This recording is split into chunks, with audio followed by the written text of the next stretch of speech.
జకేపేట RTC కాలనీలో వరద నీటి కారణంగా ఒక బ్యాక్టీరియా సోకి ఒక బాబుకి భవదీప్ అనే బాబుకి ఒక కాలు తీయాల్సి రావడం జరిగింది. వెంటనే స్పందించినటువంటి రాష్ట్ర ప్రభుత్వం అతని వైద్య ఖర్చుకు సంబంధించి 10 లక్షలు కూడా ఇచ్చిన నేపథ్యం ఉంది. అయితే బాబుకు సంబంధించిన విషయంలో ఏ విధంగా జరిగింది, అసలు ఆ బ్యాక్టీరియా అంటే అరుదుగా ఇలాంటివి జరుగుతాయి అని చెప్తున్నారు. తండ్రి నాగరాజు గారు మాట్లాడదాం. సార్, అసలు ఏం జరిగింది?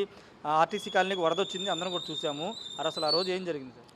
సరే, వరద వచ్చిన రోజు మాత్రం ముందు రోజు బాగానే ఉన్నాడు, 4 రోజుల నుంచి. తర్వాత వచ్చేసరికి వరద వచ్చిన రోజు బాగానే ఉన్నాడు, తర్వాత 2 డేస్ బాగానే ఉన్నాడు. తర్వాత రోజు వచ్చేసరికి ఫీవర్ వచ్చింది, నైట్ కూడా 1 డే ఇంట్లో ఉన్నాడు. సెకండ్ డే హాస్పిటల్ తీసుకెళ్ళాం, చూస్తే డెంగ్యూ అన్నారు, ప్లేట్లెట్స్ పడిపోయినాయి అన్నారు. సరే, అయినా సరే ట్రీట్మెంట్ చేస్తున్నారు వాళ్ళు. అయినా 2 డేస్ తర్వాత ఈ కాలు వాయటం అని యూరిన్ బిగేయడం జరిగింది. ఇంకా అది సీరియస్గా ఉందని చెప్పేసి నేను విజయవాడ వచ్చాను. పిన్నమనేని సిద్ధార్థకి వెళ్తేనే వాళ్ళు అక్కడ కాదు అంకురా కానీ రెయిన్బో కానీ అన్నారు. నేను అంకురాకి వచ్చాను. ఇక ట్రీట్మెంట్ నడుస్తుంది, కానీ దానికి ట్రీట్మెంట్ చేస్తానే ఫస్ట్ రాంగ్లోనే ప్రెజర్ తీయడానికి కానీ మొత్తం దాన్ని రిమూవ్ చేశారు. అప్పటికే కొద్దిగా బ్యాక్టీరియా ఎక్కువగా ఉండడం వల్ల దాని ట్రీట్మెంట్ మొదలుపెట్టినా కూడా ఆ బ్యాక్టీరియా ఆగలేదు, పైకి వెళ్ళిపోతుందని చెప్పి కాల్ తీయడం జరిగింది. ఇప్పుడు ప్రజెంట్ 2వ కాలు కూడా ఇన్ఫెక్షన్ ఉంది, దాన్ని కూడా చాలా వరకు వేస్ట్ వరకు రిమూవ్ చేశారు. అది ఇప్పుడు నేను సర్జరీ చేశారు. మళ్ళీ ఒక 1 వీక్ తర్వాత కొద్దిగా ఇంప్లిమెంట్ ఉంటుంది అనుకుంటున్నాం, బాగానే ఉంటుందని డాక్టర్లు చెప్తున్నారు. అంటే ఏంటి సార్, అది బ్యాక్టీరియానా లేదా వైరసా? ఏం చెప్పి ఒక బ్యాక్టీరియా వాటర్లోంచి ఏమన్నా చిన్న హోల్ ఉంటాం కానీ పిన్నిస్ ద్వారా కానీ అలా వెళ్ళిపోవడం జరుగుతుంది అన్నారు. దానికి క్లారిటీ వాళ్ళు కూడా చెప్పలేకపోతున్నారు. లోన్ ఏదో బ్యాక్టీరియా ఉందన్నారు, ఎలా అయినా రావచ్చు అన్నారు. అది సార్, ఇక అదే చిన్నపిల్లల్లో ఇంత సీరియస్గా రావడం ఇదే ఫస్ట్ టైం చూడటం అని డాక్టర్ గారు 15 సంవత్సరాల సర్వీస్లో ఇవాళే చూడటం అని చెప్తున్నారు. కానీ బాబుకి అయితే మాత్రం ఆరోగ్యపరంగా మొత్తం బాగానే ఉందన్నారు, కిడ్నీ పరంగా మీద మొత్తం. కాకపోతే కాళ్ళు అనేది బాగానే ఉంది, నయమైతే అని చెప్తున్నారు. కానీ టైం పడుతుంది బాగా. అంటే బాబు ఏ క్లాస్ చదువుతున్నాడు ఏంటి సార్ డీటెయిల్స్? బాబు 7th క్లాస్ చదువుతున్నాడు, చాలా యాక్టివ్గా ఉంటాడు. స్పోర్ట్స్ కానీ డాన్స్ కానీ అన్నీ బాగుంటాడు, మంచి బ్రిలియంట్. శ్రీ చైతన్య స్కూల్లో 7th క్లాస్ చదువుతున్నాడు, ఇంగ్లీష్ మీడియం. ఫర్దర్గా సెకండ్ కాలుకు సోకినటువంటి దాన్ని తీసేశారు కొంత. దాన్ని వేస్ట్ అనేది రిమూవ్ చేసి ఒక వ్యాక్యూమ్ ద్వారా ఆ వేస్ట్ని డైలీ బయటికి పంపించడానికి ఒక మిషన్ ఏర్పాటు చేశారు. దాంట్లో అది డైలీ వచ్చే సీమ్ని మొత్తాన్ని బయట తీస్తుంటుంది.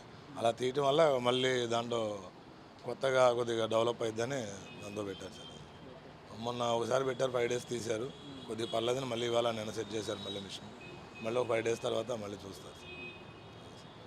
రాష్ట్ర ప్రభుత్వం ఏదో సహాయం చేసిందన్నారు, కొద్దిగా మీడియా వాళ్ళు మిత్రులందరూ కలిసి ఇలా ఉంది బాబుకి అని చెప్పేసి పేపర్లో ఇవ్వడం వల్ల దాన్ని చూసి చంద్రబాబు నాయుడు గారు కాల్ చేయడం జరిగింది. లోకేష్ బాబు గారు కాల్ చేశారు. రేపొద్దున కల్లా అధికారులను పురమాయించి చేస్తామన్నారు. కానీ 1 డేలో శ్రీరామ్ తాతయ్య గారు వీళ్ళందరూ కలిసి తాతయ్య గారు వచ్చారు అన్నమాట. అప్పటికే టచ్లో ఉన్నారు సార్ తాతయ్య గారు, చేసి పెడదామన్నారు. కానీ ఇంత సివియర్ అయితే అనుకోలేదు. బాబు గారి ద్వారా ఎమ్మటే 10 lakhs మంజూరు చేయడం జరిగిందండి. దీంతోపాటు ఈ పేపర్లో చూసి వీళ్ళందరూ కొద్దిగా మిగతా మిత్రులందరూ ఆర్థిక సాయం చేయడం జరిగింది తమవంతుగా. వాళ్ళందరికీ పేరు ధన్యవాదాలు తెలియజేసుకుంటున్నాను.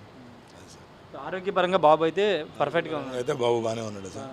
అదే ఆ కాలు ఒకటి దానివల్ల కొద్దిగా భయపడుతున్నాం. ఒక కాలు తీసేసి ఇంకో కాలుకి ఇన్ఫెక్షన్ చూసి ఆ పెయిన్ తట్టుకోలేక కొద్దిగా ఇబ్బందిగా ఉన్నాడు బాబు. టైం పడుతుంది సార్, డాక్టర్లు టైం పడుతుంది. Thank you. ఇది అంటే వరదలు వచ్చిన సందర్భంగా కొంత వాటర్ ఏదైనా చిన్న గాయం ద్వారా లేకపోతే పెన్నిస్ ద్వారా లోపలికి వెళ్ళి ఉండొచ్చు అనేది డాక్టర్లు అయితే చెప్తున్నారు. కానీ ఎగ్జాక్ట్గా ఏంటి అనేది కూడా ఇంకా చెప్పట్లేదు. ప్రస్తుతానికైతే ఒక కాలుని అయితే రిమూవ్ చేశారు, మిగతా ఇంకో 2వ కాలుకు వచ్చి ఇన్ఫెక్షన్ కొంత తొలగించారు. ప్రస్తుతానికైతే ట్రీట్మెంట్ కొనసాగుతుంది. రాష్ట్ర ప్రభుత్వం స్పందించి 10 లక్షల రూపాయలు అయితే ఇచ్చింది. వాళ్ళందరికీ కూడా తండ్రి నాగరాజు కృతజ్ఞతలు తెలుపుతున్నారు. ప్రభుత్వం కూడా చొరవ చూపిందని చెప్తున్నారు. అయితే అరుదుగా ఇలాంటి సంఘటనలు చూస్తూ ఉంటామని డాక్టర్ కూడా చెప్తున్నారు. 20 అంటే జనరల్గా మామూలుగా డయాబెటీస్ అంటే షుగర్ ఉన్న వాళ్ళకి 35-40 సంవత్సరాలు దాటిన వాళ్ళకి వచ్చే అవకాశం ఉంది. కానీ బాబుకి ఇలా రావడం అనేది దురదృష్టకరమని చాలామంది చెప్తున్నారు. ఏదేమైనా ప్రస్తుతం బాబు ఆరోగ్యంగా ఉన్నారు, కాకపోతే ఆ కాల్ రిమూవ్ చేయడం కొంత ఇన్ఫెక్షన్ రావడం వాటి వల్ల కొంత ఇబ్బంది పడుతున్నారని చెప్తున్నారు. ప్రస్తుతానికైతే ట్రీట్మెంట్ అయితే కొనసాగుతుంది. మనందరం కూడా కోరుకుందాం బాబు త్వరగా కోలుకుని బయటికి రావాలని మనందరం కూడా కోరుకుందాం. Camera person విజయ్తో Rayesh RTV Vijayawada నుండి. మరిన్ని వీడియోస్ కోసం ఛానల్ ని సబ్స్క్రైబ్ చేయండి, లేటెస్ట్ అప్డేట్స్ కోసం వాట్సాప్ ఛానల్ ని ఫాలో చేయండి అండ్ లింక్ డిస్క్రిప్షన్ లో ఉంది.